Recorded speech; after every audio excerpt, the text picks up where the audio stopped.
봄철입니다. 봄철은 이제 날씨가 건조해서 불이 나기 쉽다 그럽니다. 그러죠? 그래서 이제 산불 조심하는 기간으로 삼고 있죠. 2005년도인가요? 아마 강원도에 산불이 났었죠. 그런데 산불이 난 뒤에 그 시커멓게 다 타버린 그 땅에 겨울이 지나고 이제 봄이 되자 어느 사진 기자가 올라가서 사진을 찍었는데 그 시커먼 잿더미 속에서 파릇파릇 새싹이 돋아나고 있었어요. 그 새싹들은 몇 년이 지나면 다시 숲을 이룬다고 했는데 벌써 10년이 넘었으니까 아마 좋은 산을 이루었을 겁니다. 오늘 말씀을 보다가 이 싹이라고 하는 말씀에서 생각나서 그 이야기를 생각해 보았습니다. 12절에 보면 싹이라고 이름하는 사람이 자기 곳에서 돋아난다라는 말이 나옵니다. 이 싹이라고 이름하는 사람, 전에 성경에는 순이라는 말로 해서 성경 속에 그 순이라고 하는 단어들을 계속 하나로 연결시켜 줬는데 요즘은 이렇게 싹이란 말로도 바꿔놨고 어디는 그냥 순이라는 말로 놔두어서 조금 이제 혼란이 옵니다만은 같은 의미입니다. 순이라고 하는 것이나 싹이라고 하는 것이나 바로 하나의 의미를 가지고 있는 거죠. 자, 우리가 지난번까지 이제 그 환상들을 쭉 살펴보았는데 대부분이 하나님의 심판을 보여주고 있었던 것을 우리가 알 수가 있죠. 그죠?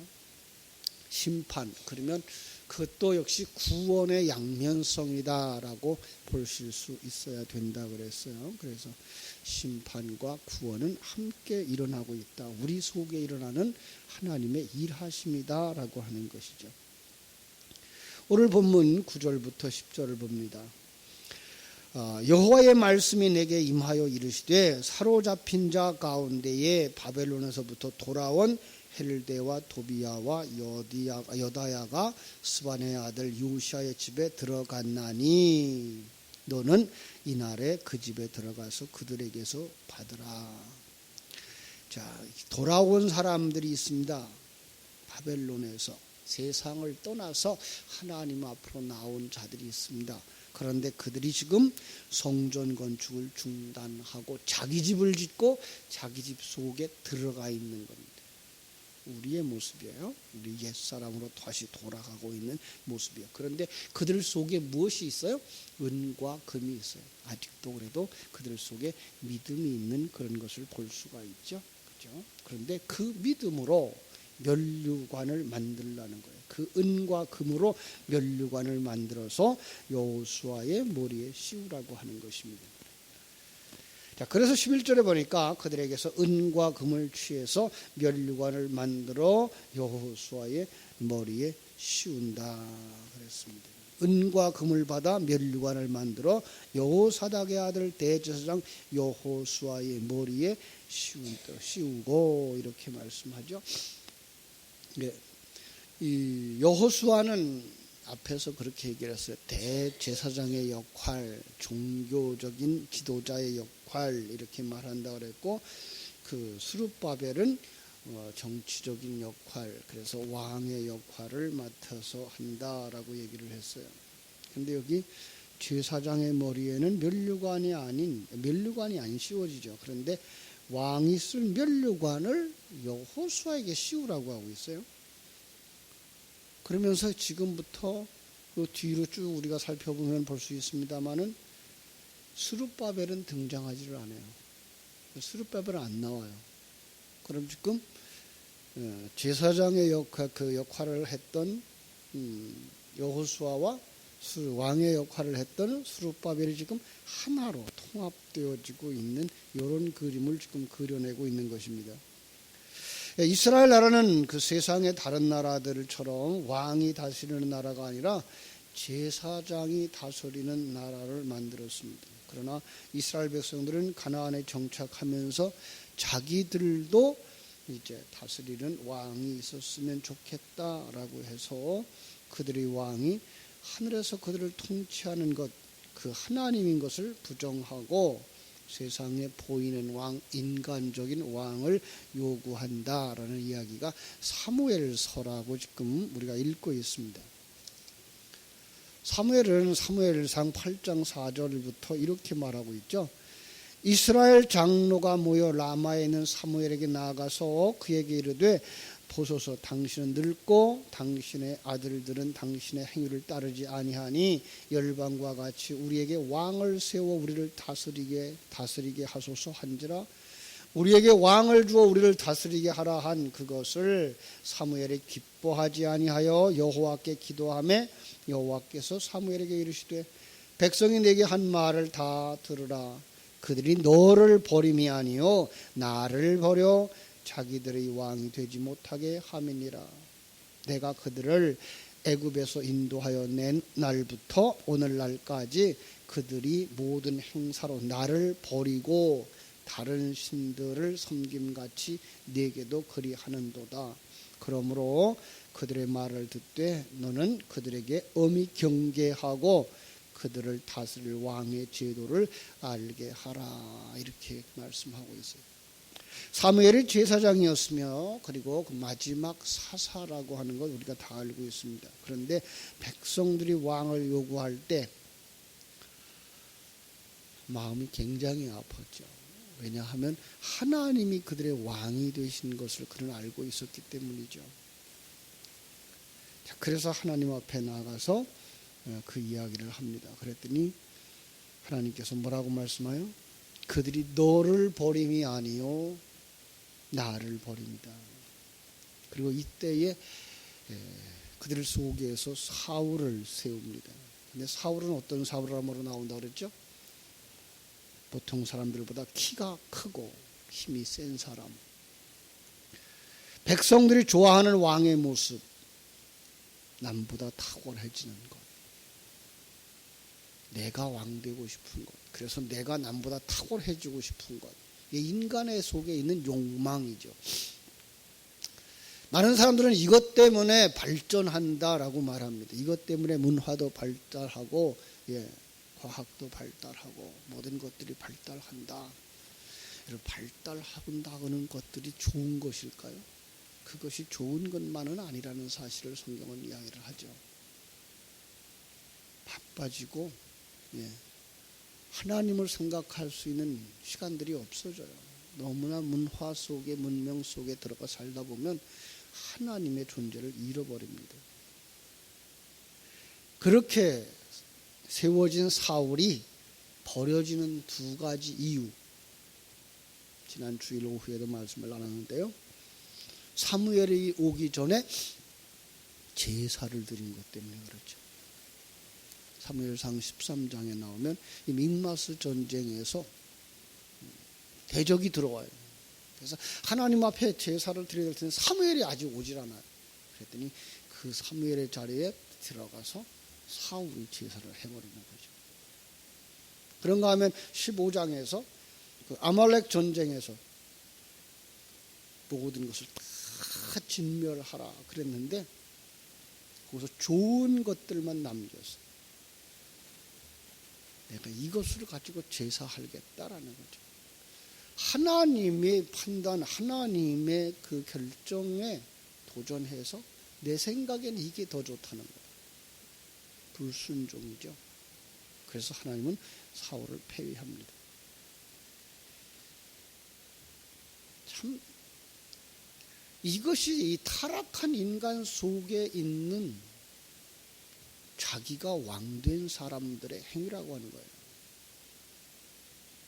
역대하 26장에도 가보면은요, 우시야 왕이 아주 강해지자 그 마음이 교만하여져서 악을 행하고 하나님 앞에 들어가서 범죄를 합니다. 그 범죄는 여호와의 전에 들어가서 향단에다 분향하는 겁니다. 제사장이 막죠. 아사랴가 막 막아요. 이건 왕이 할 일이 아닙니다. 우시야가 분향하려고 향로를 찼습니다. 그때 여호와께서 노를 바라셔서 왕에게 문둥병이 발하게 되죠. 그래서 그는 죽을 때까지 별궁에 거하면서 좀 비천한 삶을 살게 됩니다. 그건 하나님의 생명이 없는 자, 하나님에 대한 감각도 없는 자라는 이야기를 하고 있는 것입니다. 이렇게 자신이 제사를 드리려고 했던 사울을 패하시고 자신이 분향하려고 나서는 우시야를 문둥병 들게 하셔요. 그런데요, 성경을 읽다가 보면 또 우리가 이해 못할 부분이 나오는데, 이 다윗은 제사장들만 먹는 진설병을 먹기도 해요. 언약궤를 모셔올 때 첫 번째는 실패를 했습니다만, 두 번째 레위 지파 제사장들이 베옷을 입혀가지고 어깨에 메고 오는데 다윗도 베옷을 입고 나옵니다. 그런데 하나님은 그걸 다 다윗에게는 또 용납이 되어져요. 좀 복잡하죠. 성경을 읽으면서 하나님이 이랬다 저랬다 하나님처럼 보여요. 근데 그렇지 않아요. 하나님은 그 속에서 왕과 제사장의 역할을 구분하기도 하고 왕과 제사장의 역할을 통합시켜서 설명해 주기도 하는 것이기 때문에 그렇습니다. 구분해야 되는 이유 중에 하나는 인간적인 입장에서의 인간들의 행위들을 말할 때에 반드시 구분되어져야 되고, 예표적이고 상징적인 그림을 그릴 때에 어떤 때는 바로 왕이며 제사장인 예수 그리스도, 그리고 그 예수 그리스도 안에서 우리가 왕 되어지고 제사장 되어진 그 모습을 상징하고 예표할 때는 그게 용납이 되어지는 바로 그런 그림입니다. 오늘 본문이 바로 그런 부분이에요. 이제부터는 스룹바벨은 나오지 않아요. 그리고 여호수아만 나와요. 그런데 그 여호수아가 이 헬라어로 번역하면 누구예요? 예수가 되죠.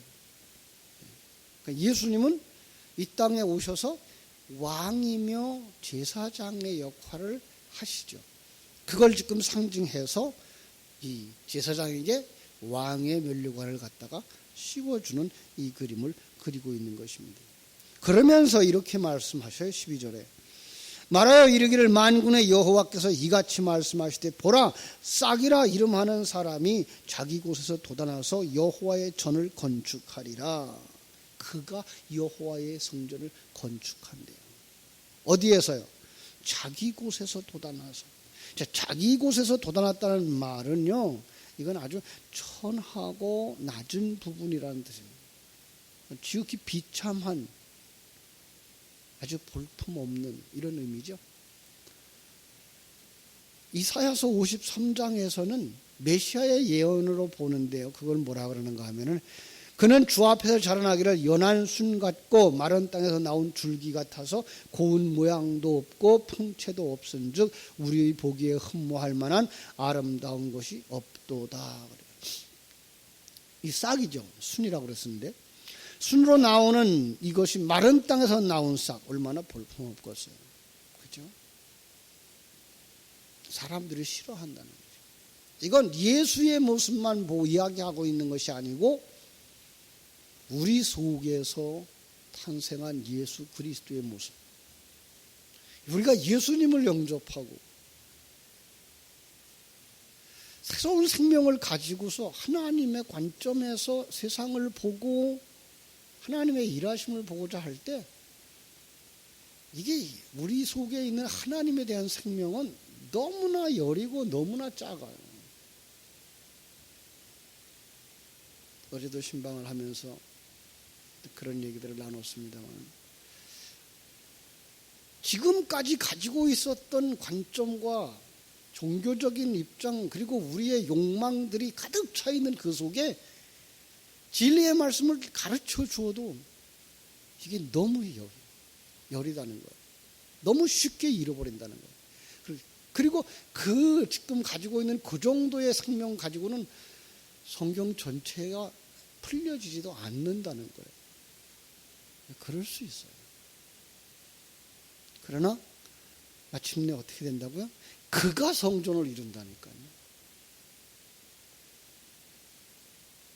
그 예수 그리스도가 그 생명이 기초가 되어줘서 우리 속에서 우리를 성전으로 바꿔가는 거예요. 그래서 지금 이들의 집에 들어가, 요시아의 집에 들어가서 그들 속에 있는 그 은과 금, 다른 곳에서 말하면 뭐라고 해요? 마중물이죠. 그걸 가지고 하나님은 그들 속에서 그들을 성전으로 만드는 거죠. 그래서 마지막 절 오늘 볼까요? 15절 마지막 부분에 너희가 만일 너희 하나님 여호와의 말씀을 들을진대 이같이 되리라. 이같이 되리라. 성전을 건축하는 거예요. 이게 뭐예요? 지금 그들이 스룹바벨 성전을 건축해요. 그런데 그 스룹바벨 성전에 시작됐다, 중단되었다, 완성되어지는 그 그림을 통해서 너희들, 오늘 우리들이 그렇게 될 거예요. 여기까지 가셔야 되는 거예요. 그러니까 이 역사 속에 있는 그 스룹바벨 성전을 이제 재건하는 그 문제만 있는 거 아니라 그것을 그림으로 사용해서 오늘 우리 속에 우리가 온전한 성전 되어지기까지 일하시는 하나님의 그 일하심을 볼 수 있어야 된다라고 말씀하는 거죠. 그래서 이 싹이라는 사람이 나타나는 거죠. 그죠? 또 스가랴서 3장 8절에서는 한 돌을 세워요. 그죠? 이 땅의 죄악이 사하는, 이 땅의 죄악을 사하는 자로 나타나요. 우리 속에 뭐야? 옛사람을 헐어버리는 자로 나타난단 말이에요. 사하시고 용서하시는 자라고 나타난단 말이에요. 그런데 그분이 아주 연약한 모습으로 이 땅에 오셔서도 예수님은 정말 연약한 모습으로, 그래서 세상 사람들에 의해서 매맞고 세상 사람들에 의해서 참 조롱을 당하고 세상 사람들에 의해서 십자가에 못 박히는 그런 연약한 모습으로 나타나죠. 세상 사람만도 못한 존재로 나타나죠. 그러나 주님이 마지막에 뭐라 그래요? 예루살렘 성전에 들어가서 보이는 성전을 헐어라. 그건 너희들의 신전이다. 그건 헐어라. 그건 자기 집이다. 그건 헐어라. 그럼 내가 사흘만 동안에 세우리라. 성전을. 우리들의 삶 속에서 우리는 그저 진리와 생명의 말씀을 묵상하다 잠깐만 중단해도 여전히 자기 집을 짓는 자가 된다는 거예요. 신전을 짓고 바벨탑을 쌓는 사람들이 된다는 거죠. 그러나 실망하지 말라는 거죠. 생명과 진리의 말씀, 희미해지고 연약한 것처럼 보이는, 마른 땅에서 나온 연한 순 같아 보이는 그 생명과 그 진리는 마침내 뭐 할 거라고요? 우리를 하나님의 성전으로 세워주신다고 말씀하고 있습니다. 그러므로 학개서와 스가랴서에서의 그 성전 재건이란 장차 싹이라고 하는 사람이 나타나서 지을 여호와의 전의 그림자, 상징, 예표에 불과한 것이다라는 걸 알라고 말씀하시는 겁니다. 그래서 하나님은 이 땅에 있는 건물들을 자꾸만 헐죠. 바벨탑을 헐어버렸어요. 그죠? 나중에 성막도 헐어버리죠. 솔로몬의 성전도 헐어버리죠. 스룹바벨 성전도 헐어버리죠. 헤롯 성전도 헐어버리죠. 인간들이 지은 잘 세웠다고 하는 건물들도 헐어버려요. 하나님이 진정으로 세우고 싶은 건 뭐예요? 이 땅에 든든한 건물을 세우는 것이 아니라, 자기들의 업적을 자랑하는 어떤 것들을 세우는 것이 아니라, 성도들을 하나님의 사람으로, 성전으로 세우고 싶어서 일하고 있다는 걸 보여주시는 거예요. 고린도전서 3장 16절은 그렇게 말씀하시죠. 너희가 하나님의 성령이 거하시는 성전인 것을 알지 못하느냐. 사랑하는 여러분, 우리가 성전으로 세워져야 되는 것인 줄로 믿고 자기를 성전으로 세우기 위하여 필요한 것이 무엇인가를 찾아갈 수 있는 여러분 되시기를 주님의 이름으로 축원합니다. 은과 금, 믿음이에요. 믿음으로 세우는 성전이에요. 믿음은 어디서 와요? 들음에서 온다. 생명과 진리의 말씀을 듣고 소화하고 되새김질해서 정말 하나님의 성령으로 충만되어지는 성전. 기초석이 예수 그리스도예요. 모퉁이돌이 예수 그리스도예요. 이 땅에 오셔서 하늘 보좌를 버리시고 이 땅에 오셔서 낮고 천한 자리에 오신 그 예수. 아니 하나님이시지만 자기를 비우시고 이 땅에 오셔서 우리와 하나 되어져서 십자가에서 죽으시며 부활하셔서 생명으로 우리 가운데 오셔서 우리를 십자가를 지게 하시고 자기를 비우게 하시고 자기를 부르신 자, 보내신 자를 모시고 살아가는 하나님의 성전들이 되도록 이끌어 가시는 우리 주님이 모퉁이돌입니다. 우리도 그렇게 살라는 거예요. 그러면 어떻게 된다고요? 그가 하나님의 자리에 앉아요. 자, 12절 보겠습니다. 말하여 이르기를 만군의 여호와께서 이같이 말씀하시되 보라 싹이라 이름하는 사람이 자기 곳에서 돋아나서 그 미약한 자리, 낮은 자리, 그러나 여호와의 전을 건축하리라. 그가 여호와의 전을 건축하고 영광도 얻고 그 자리에 앉아서 다스릴 것이요. 또 제사장이 자기 자리에 있으리니. 이거예요. 왕으로 제사장으로 이제 하나님 우편에 앉아 계신다는 거예요. 이 둘 사이에 평화의 의논이 있으리라 하셨다 하라. 그 면류관은 헬렘과 도비아와 여다야와 스바냐의 아들 헨을 기념하기 위하여 여호와의 전 안에 두라 하시니라. 이제 그들이 왕이며 제사장인 그가 지금 어디에 서요? 여호와의 전 안에. 예. 바로 그들이 이제 기념이 되어져서 여호와의 전 안에 서는 거예요. 그런데 여기 또 하나 묘한 말을 하고 있어요. 먼데 사람이 와서 여호와의 전을 건축하리니. 자, 건축하라고 얘기를 하고 건축한다고 얘기를 하고 그런데 또 먼데 사람이 오는데 이건 누구예요? 이걸 어떤 사람들은 이방 사람이라고 보기도 해요. 더 정확한 얘기는요, 예수 그리스도예요. 예. 예수 그리스도께서 오셔서 여러분들을 성전으로 건축하는 거예요. 만군의 여호와께서 말씀의 사역자, 말씀을 너희에게 보낸 줄을 너희가 알게 되리라. 너희가 만일 너희의 하나님 여호와의 말씀을 들을진대. 이거예요. 먼데부터 오시는 분은 예수 그리스도. 어떻게 오셔요? 말씀으로 오셔요. 근데 그 말씀이 우리를 성전으로 만드시는 거예요. 그리고 우리를 왕이요 제사장으로 만드시는 거예요. 그래서 우리가 뭐예요? 왕 같은 제사장이에요. 우리가 왕이 되어지고 우리가 제사장이 되어져요. 어떻게 해요? 내가 있으나 내가 없고 이제 내 안에 왕이신 예수 그리스도, 제사장이신 예수 그리스도가 내 안에서 사시기 때문에. 그게 뭐예요? 그게 성전이라는 거죠. 그렇습니다. 오늘 하나님께서 우리 안에 오셔서 일하시는 그 일하심의 궁극적인 목적이 무엇입니까? 우리를 하나님의 성전으로.